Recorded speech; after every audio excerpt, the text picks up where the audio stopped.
हिंगोर जा मामा के ख़बर ॾींदा हलूं। नूर अतर हुसैन जावरी जी रिपोर्ट मुताबिक़ पटीडन में कुछ ॾींहुं अॻु पटीडन भरिसां अमन लिंके रोड पुलिस पिकट ते फौरन जी फायरिंग में शहीद थियल अहलकार मोहम्मद अज़ीम जावरी जे वारसनि सां DIG शहीद बेनज़ीराबाद परवेज़ अहमद चांजो SSP नौशर फिरोज़ आबिद हुसैन बलोच ऐं ॿियनि वारसनि भाउ अली रज़ा जावरी रईसो ग़ुलाम कादिर जावरी एडवोकेट सोटरो फैज़ मोहम्मद मामू जावेद अहमद जावरी किफ़ायत जावरी निसार अहमद ऐं ॿिया ताज़त कई।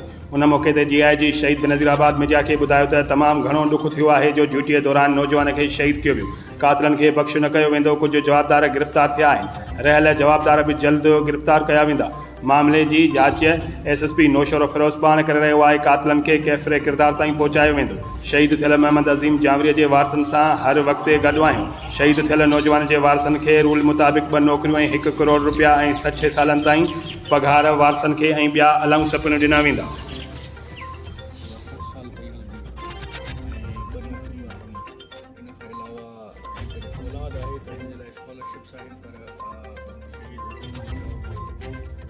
शादीशुदा